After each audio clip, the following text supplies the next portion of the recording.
The NFL admitted the Ravens got robbed on another crucial call during the 2025 season, and Ravens players have officially sounded off about it.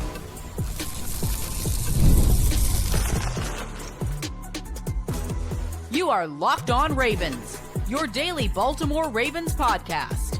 Part of the Locked On Podcast Network, your team every day. You are Locked On Ravens. Welcome into the show. I'm your host, Kevin Oestreicher of Ravens Wire, here with you on the Locked On Podcast Network, your team every day. And now the #1 sports podcast network. Appreciate everybody for being here, making Locked On Ravens a part of your day. And thanks so much to all the everydayers, the first-time listeners, if you're somewhere in the middle. Thank you as well. We have 5 days a week plus more of daily Ravens coverage. And we are now twice per day on Locked On Ravens, Monday through Friday, 6 a.m. and 6 p.m. Eastern time, giving you a consistent Baltimore Ravens news, analysis, and updates here on the show. And on today's show, the Ravens, they can feel a little bit of maybe a weight lifted off their shoulders. Doesn't feel that way to me, but the NFL admitted that the Ravens were robbed on another call, and everything that we were talking about here on this show, the NFL said, you know what? You were right. And the Ravens players have responded to it. So we'll talk about that in the first part of the show. In the second part of the show, Jesse Minter revealed a grand plan for Lamar Jackson, which I think is very interesting. Then finally, what I have in a general presser takeaways from Derrick DeCosta and Jesse Minter from the NFL Scouting Combine. And here to do that with me today is former Baltimore Ravens wide receiver and Super Bowl champion Qadry Ismail of Missile Training and MissileTraining.com, as well as the Locked On Ravens Squad show. And Q, there are a lot of rumors circulating. The Combine is here. Do you have any Combine memories you want to share quickly before we jump off here? Anything you still have in the memory bank of your experience? Yeah, Drew Bledsoe can sling the ball down the football field. Doesn't matter how fast you think you can run. Dude can sling that thing with ease. Trent Green has a sneaky, beautiful touch pass, kind of tight spiral. Pretty much anybody who had to threw the ball. Everybody was a receiver, running, sprinting, all the things. Yes. It was a lot of fun. And I believe John Gruden was the coach taking us through the receiver drills. And I'm wondering if that was the first time, if my combine was the first time the receiver gauntlet was actually put into play. Wow. Man, look, maybe a little history. Man, look at that. That's awesome. Man, see, we're always making history here on Locked On Ravens, even though it was you making the history over there at the Combine Q. But there's a lot to dive into today. There's a lot of stuff we'll get to with the Combine and what Derrick DeCosta and Jesse Minter had to say there. But let's start off with what turned into one of the biggest stories of the day, not just in Baltimore, but across the NFL, is there was a article put out by Mike Florio, Pro Football Talk, and essentially revealing that this was a whole thing. I talked about it on Locked On Ravens PM. Mike Florio put an article out at about 7 a.m, and Troy Vincent is the executive vice president of football operations. He started talking about replay reviews in the NFL and ended up saying that there were some plays in particular that they had second thoughts about. This was the report at the time. And one of those plays was the Isaiah Likely play, the Ravens and Steelers in the end zone. And then there was a Jets play apparently, but the Likely play you go through, that was interesting, he said, because, quote, of the third step, and they were talking about the ball extended. So it was what constitutes that third act. But then there was another update after that said an NFL spokesperson clarified with Pro Football Talk about the Likely play was discussed in detail during the interview. And the interview, by the way, coming from Mark Maskey, the interview, that play was discussed in detail, but it was not one of the handful that Vincent was referring to the league would like to have back. And then another update at 11:34 came in the morning that said the NFL confirmed that Vincent did acknowledge another play in the Steelers-Ravens game, the interception thrown by Aaron Rodgers to Teddye Buchanan. It was ruled correctly on the field and should not have been overturned on the replay. Remember, they said that was an interception because Rodgers was like down, then he rolled around. But then they overturned it. And so this all came because Vincent said when he watched, there were about 5 plays of the 171 that they called on replay assist. And there were 5 that he said that, quote, if we had to do it again on just the replay assist in general, just the volume, and you go, if we had to do that one again, just looking at it. So a bunch of stuff, Q. It's all kind of mumble jumbled up in there, but essentially the NFL admitting that the Ravens were robbed again, because remember, the NFL already admitted they missed the Travis Jones call where he got wrongfully penalized for leveraging or jumping over the long snapper or whatnot. So this is 2 penalties that the NFL has come out and said, oops, we got that wrong, and there's nothing the Ravens can do about it. Yeah, I mean, I've been down that path for, good God, my entire career, plus the way in which I have covered the Ravens, or when I was at ESPN, or obviously now covering the Ravens again here on the Locked On Ravens network. But the one thing that I recall when you talk about flashback, this reminded me of literally the Jacksonville Jaguars, Ravens were playing at home. We had a reverse call. And so basically, I'm going in motion. I plant my foot in the ground. I come back around. I get the ball. That was before jet sweeps were like a thing, but it was kind of jet sweep-esque. Like it was like a really fast hitting play. I cut. I make a guy miss. And I'm running up the field. I think it should have been a 13-yard gain. And they blew the whistle and blew me short. And New York was like, oh, after the game and everything was over, oh, yeah, we blew that call. You missed it. And I was like, looking at Brian Billick, like, okay, you said that, but what does that do for me? Like, do I get that statistic? Do I, like, it doesn't help me out? Shoot. Like, I mean, maybe at the end of the year when them incentives start coming about, that could help me? No. So, yes. Is this something where Lamar Jackson is sitting there being humorous about it? Sure. Is Isaiah Likely being humorous about it? Sure. Are the other guys sitting there like scratching their head like, man, we knew this is obvious, but yet you are saying that we are incorrect, and they are what? Yelling at the clouds. Nothing can happen. Now you can move on from it, but as far as what happened and wanting to get some sort of justice for it, okay, what are we going to do? Like, Troy Vincent, that's my guy too. But what is he going to do? He's going to be like, hey, man, listen, here's what we're going to do. Give you a piece of candy, pat you on the head, send you on your way. That's about it. Matter of fact, no, that's not it. We're going to give you a good logo NFL. Do you want the polo or do you want the T-shirt? I'm telling you, those T-shirts are popping. Man, maybe I got to take the Work T-shirt out then. them in the summertime. That's what I'm saying. That's it. That's it. You know what the NFL is going to give the Ravens, Q? A good old 7th round comp pick and call it a day. They're going to give them the comp pick. No, I don't think nothing's going to happen here. And that's the frustrating part for sure. It's like, especially in this moment, like you said, I mean, if the Ravens win that game, they make the playoffs, regardless of what happens with Tyler Loop or not. And that is, how far would they have gone? Would John Harbaugh still been with the Ravens? Would everything have been the exact same if they win the game? Like, those are all things that you have to take into consideration.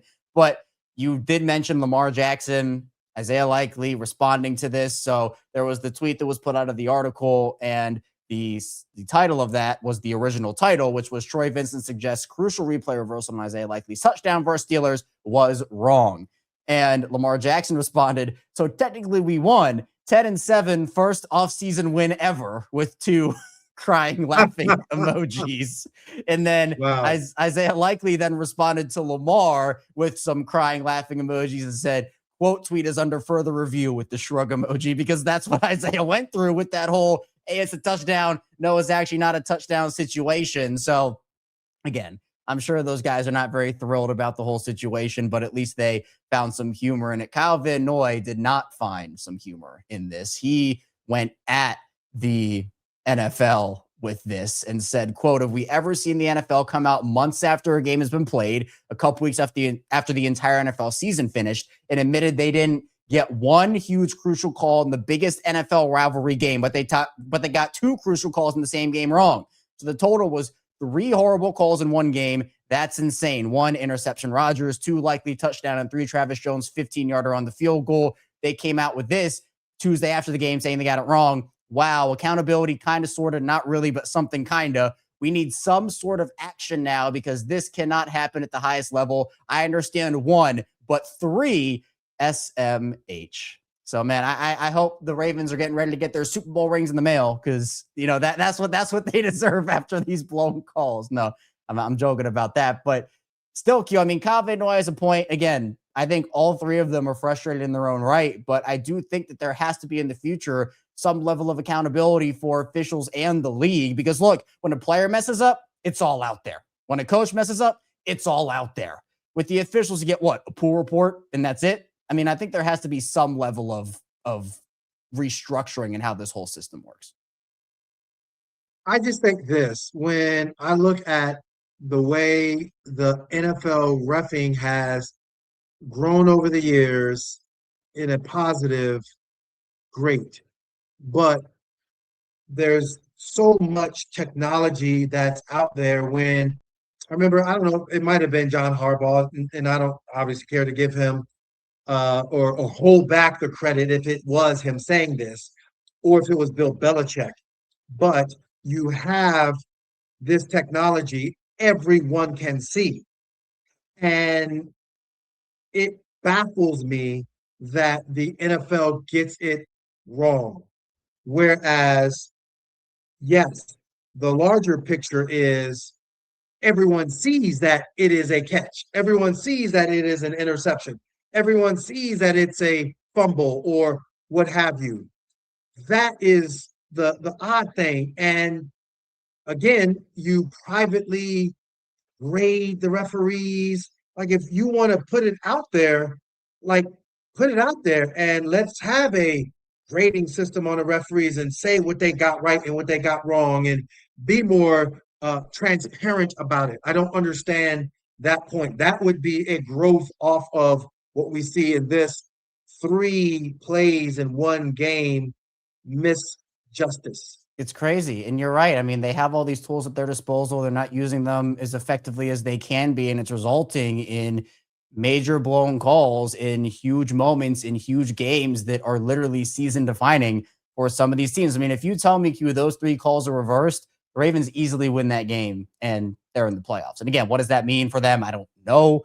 But I mean, they deserve the right to win that game, and they didn't get it. I mean, you say, oh, hey, well, they didn't make enough plays. Well, they did. They just weren't called in the Ravens' favor. So that's the frustrating part about this whole situation. And, it's essentially crying over spilled milk at this point because there's nothing that's going to be done about it. The NFL can just get away at this point with saying, oops, our bad, sorry, and then just moving on. But it's just like, what about the fan base? What about the players and the coaches that worked so hard to prep that week, all only to get that game blown by the league? And by the way, these calls were corrected on the field. So they were called, like that was called a certain way. And the replay came in and said, oh, hold on a second. So that's another frustrating part about it, where even when they are using the tools, what the rules aren't being understood or there's not clear clarification, still to this day, nobody knows what a catch is. And it's just like, it's a whole frustrating aspect of it. But I guess we're on to the off season. So coming up in the second part of the show, Jesse Minter revealed a plan for Lamar Jackson. Stay tuned. Plenty coming up on the show. First, the show is brought to you by 5-Hour Energy. Welcome to the 5-Hour Energy Flavor Draft with 18 different flavors to choose from, including new options like Confetti Craze, Fruity Rainbow, or Cotton Candy. There's something for everyone. The board is set. The flavors are ready, and I've got my number 1 pick for the 5-Hour Energy Flavor Draft. And my number 1 pick, it has to be cherry because you get that sweet with a light tart edge. And look, it's a bold cherry candy style flavor, so I'm always game for that. But a sleeper for me, it's Confetti Craze because you get a sweet birthday cake inspired flavor, and the notes of vanilla frosting and sugary sprinkles in there are awesome. 5-Hour Energy shots give you a boost with 0 sugar. 5-Hour Energy has a lot of upcoming flavor innovations planned, and for me, I'd love to see 5-Hour Energy make a star fruit flavor. I loved star fruit growing up. I think it's really good, and I'd love to see 5-Hour Energy do that. Find your new favorite flavor of 5-Hour Energy shots available online at 5hourenergy.com or Amazon. Back here, Locked On Ravens, Kevin Oestreicher and Qadry Ismail still here with you on the show, talking Ravens football with you. Thanks for being here, making Locked On Ravens a part of your day and your first listen each and every single day. Again, we have 5 days a week plus more daily Ravens coverage twice per day daily in the morning here with our regular show at 6 a.m. Eastern time and in the evening with Locked On Ravens PM at 6 p.m. Eastern time. And that's on top of everything else we have coming your way, like bonus episodes on the weekends and their headlines, instant reactions after breaking news, as well as after games during the year, watch-alongs during games during the year. Locked On Ravens Squad Show twice a week, Mondays and Wednesdays, 7:30 p.m. Eastern time. Q and I are going to be back tonight with that alongside Sam and Joku, and you'll want to stay for the giraffe and lion spike and nickname conversations that we have over there on that show alongside all the other Q rants we have, which are A+. Plus, we have the Locked On Ravens Everydayer Club, which, of course, you can get some extra add-on content like weekly Q&As, bonus other stuff like Discord server access, ad-free episodes, and a lot more. So link to that's in the description below, as well as on the Locked On Ravens page on the Locked On Ravens website. But Q, Jesse Minter did his rounds at the Combine, and we'll get more so to their official press conferences, meeting Jesse Minter and Eric DeCosta in the final part of the show. But Jesse Minter joined Rich Eisen and talked a lot about a couple of different things, which I thought were very intriguing. One of which was Lamar Jackson. And there was a question about Lamar, I guess a conversation more so about Lamar. And there was a conversation about, okay, it's Lamar. Is he going to run more? What's kind of the situation with Lamar in that aspect of the game? And Jesse Minter said, quote, I don't know that he needs to run more. I actually think there's times where he can run less if you build an offense that takes advantage of the under center, the downhill run game. Now that opens up a lot of boots in play actions, and talked a lot about how Lamar is a great off-script player and that opens up things for the offense, and then said, quote, I think there's high leverage moments where the quarterback's willing to do what he needs to do to win the game. This is a franchise player. There's a health element and a protection element that needs to be in place to where he's not taking some of these hits or some of the hits he doesn't need to. So I want to break that up into a couple of segments. Let's first start off with the notion that for Jesse Minter, he said he doesn't know that he needs to run more. And there are times where he thinks that Lamar can run less with the under center, the downhill run game. How do you feel about that? Do you think that's the right decision, especially with this new offense coming in for Lamar Jackson and everything else of what Jesse Minter talked about right there? Well, I will say this. You can say in the Greg Roman and Todd Monken eras, there was an emphasis of, yes, we are going to run the ball. Yes, that running the ball includes Lamar Jackson. As a player ages, across the board, no matter who you are, your talent is your talent. But if you don't add things to your talent, things will catch up with you. Now, the Hall of Fame receiver once told me, he goes, man, you could be fast all you want, but fast after a certain point in time is not as fast. You better learn the game. And I was kind of offended by that. But then as I was in my 8th and 9th year, and I was like, man, you just don't recover as well as you normally do. You need to figure out, Qadry, how to run routes differently than you did when you were younger. For Lamar, he's going to have that gunslinging, different arm angle, throwing the miraculous passes into tight windows, arm talent. But from a leg hit, banging up, small nicks, build into bigger hits, that element of his play, yeah, it can be where it'll take its toll. And so if you want to last, you better have plan B. So plan A doesn't have to be, I need to run all the time or be the primary guy.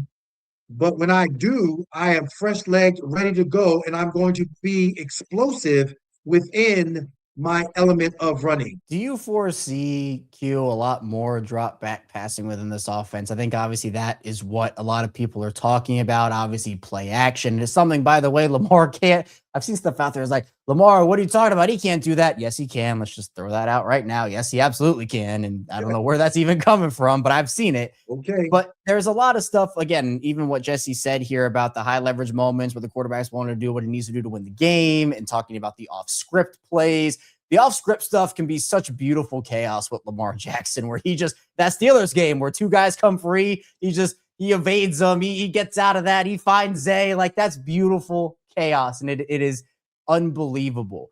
But this is going to be a different offense than what Todd Monken has run and what Greg Roman has run. There are going to be some things that Declan can take from those past two iterations of the Baltimore offense. But in terms of Lamar, it feels like, again, based off of these comments, they are going to want to build their running game more around Derrick Henry and Keaton Mitchell and those running backs. Still have Lamar be a part of it, but really hone in on Lamar Jackson's arm with the secondary option being his legs. That's what I'm taking away from it. Not completely eliminating the legs again, because that is what is part of Lamar Jackson alongside everything else that makes him Lamar Jackson. But it feels like to me, Q, it's going to be more of a, hey, Lamar, we're going to trust you with your arm more in the game and less on the legs. And we're going to feed this ball to Derrick Henry on the ground and Keaton Mitchell and see what happens. I think your assessment is spot on. I think for Lamar, 9, year 10, year 11, year 12, everything is about the strategy of the movement and when the off-script plays can be lessened if you have a line that can protect. Remember the Pittsburgh game and the Cincinnati game, both times the offensive line broke, and then you had Lamar having to do something special.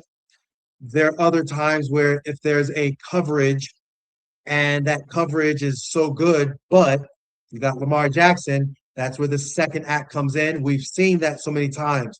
However, the whole idea of what Lamar can't is just so idiotic because of the fact that the stats don't lie when it comes to the perfect passer rating. He's far and above any of his peers of all time when it comes to perfect passer rating and when it comes to not throwing interceptions and when it comes to making the spectacular and big play with his arm. So miss me with all the other stuff. Bottom line is, I like the fact that they're trying to put another element to the game, another facet to the game to make a defense respect what the offense is doing rather than what we saw some of last year. Hey, we just got to hone in on Lamar. And that's where you lose games, whether it be the Kansas City Chiefs, whether it be, the Pittsburgh Steelers, they should have won. But unfortunately, we got a scenario where the refs were getting all weird about it. But you also look at earlier in the year, one of the reasons why you're starting off 1-5 is because you failed to protect. And so you failed, whereas we need for this team to succeed, the way you're going to do it, yes, have some wrinkles in. No, we're not going to be predictable. And then also, too, you're going to have a better offensive line to help protect Lamar Jackson. The plan should not be Lamar Jackson, please save us every single time. It shouldn't be. No. Lamar has that ability in him, and he's put on that Superman cape more times than I can count to save this team at times.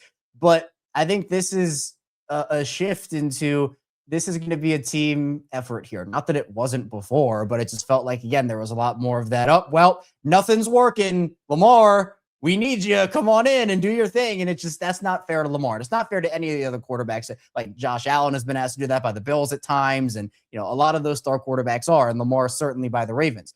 But for now, I think that this approach is the best thing because we know that Lamar can slice and dice you out from the pocket. Saying that for years and years and years. He is elite at it. And I think the ground game for him, he's elite at that too. He's elite as a runner. But utilizing everybody, making everybody a bigger part, and just having Lamar have less on his plate, I think will do more for the Ravens. And again, it's not taking the ball out of Lamar's hands. That's the guy you want the ball in his hands if you want to go down there and win a football game, right? But to me, it's getting Derrick Henry more involved when Derrick Henry needs to be more involved. It's spreading the ball around, trying to scheme guys open. Those are all things that I think I'm going to be really excited to see if Declan Doyle can make happen on a consistent basis for this offense. And I have confidence that he can. But coming up in the final part of the show, we'll dive into some presser takeaways from Eric DeCosta and Jesse Minter at the Combine. So stay tuned, plenty coming up on the show. First, the show is brought to you by HomeChef.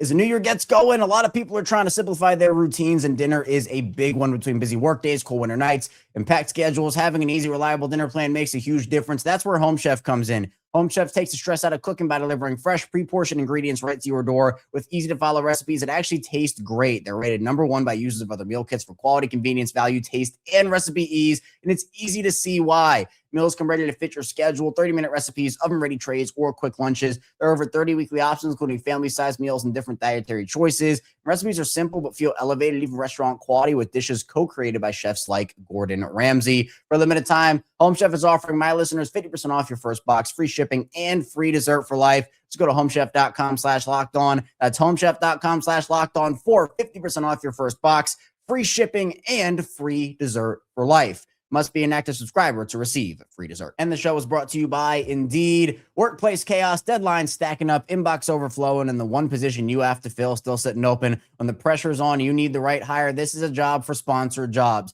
Indeed Sponsored Jobs helps reach the people who actually fit what you're looking for, skills, experience, location, so you're not just hoping the right candidate stumbles across your post. And here's a stat that says it all. In the minute I've been talking to you, companies like yours made 27 hires on Indeed, according to Indeed data worldwide. So if you're hiring, spend less time searching and more time interviewing candidates who check all your boxes with Indeed Sponsored Jobs. Spend less time searching and more time actually interviewing candidates who check all your boxes. Less stress, less time, more results. When you need the right person to cut through the chaos, this is a job for Indeed Sponsored Jobs. And listeners of the show will get a $75 sponsored job credit to help get your job the premium status it deserves at Indeed.com/podcast. Just go to Indeed.com/podcast right now and support our show by saying you heard about Indeed on this podcast.